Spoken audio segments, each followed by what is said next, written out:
everybody, I'm going to tell you the story of Peter Rabbit.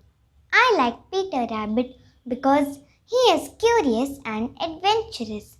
I hope you like the story as much as I did. Peter Rabbit. In a cozy little burrow under a tall Christmas tree in the woods lived a family of rabbits. There was Mrs. Rabbit and her three little daughters, Flopsy, Mopsy, and Cottontail, who were all as good as gold. And then there was Peter, one naughty little rabbit wearing his smart blue coat. Today, Mrs. Rabbit had some shopping to do. "You can play outside while I'm gone," she told her children. "But remember, stay away from Mr. McGregor's garden." While Mrs. Rabbit was out, Flopsy, Mopsy, and Cottontail busied themselves like good little bunnies picking wild blackberries for tea. But not Peter.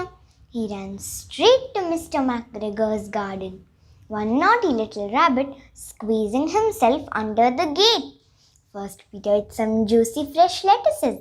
Then he gobbled some crunchy green beans. Then he nibbled some spicy red radishes. Soon Peter's tummy began to feel a bit funny.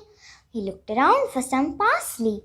But instead he found Mr. McGregor. Peter turned and ran as fast as his little rabbit legs would carry him. But Mr. McGregor chased after him, waving a rake and shouting, "Stop!" Poor Peter was very frightened. In his panic, he couldn't remember the way back to the garden gate. He ran back and forth all over the garden with Mr. McGregor close behind him, one naughty little rabbit running for his life. As Peter dashed through the vegetable patch, one of his shoes came off. He lost his other shoe in the tomatoes. Without his shoes, Peter ran even faster, straight into the net around the gooseberry bushes. The big brass buttons of Peter's blue coat got tangled up. Suddenly, Mr. McGregor appeared over him. "You silly little rabbit, I'll have you for my dinner," growled Mr. McGregor. Peter wriggled and squirmed to get free, and just before Mr. McGregor could trap him, Peter escaped. "Maybe I'll be safe inside the tool shed," thought the scared little rabbit. A big green watering can seemed like the perfect hiding spot until Peter discovered how much water there was inside. But Mr. McGregor had followed him into the tool shed. He began turning over flower pots one at a time, searching for Peter.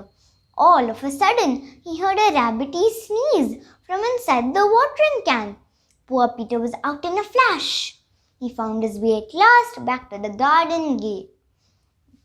Finally, he was safe in the woods again. He ran all the way home without stopping. Mr. McGregor found the two shoes and new blue coat that Peter had left behind. He made them into a scarecrow to frighten away the birds. Back in the cozy burrow, Mrs. Rabbit was not at all pleased that Peter had lost his shoes and coat.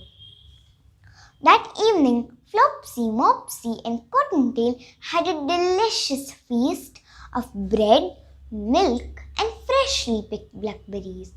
And Peter? Mrs. Rabbit put him to bed with some medicine for his aching tummy. And when Peter became better, he mended his ways and became a good little rabbit.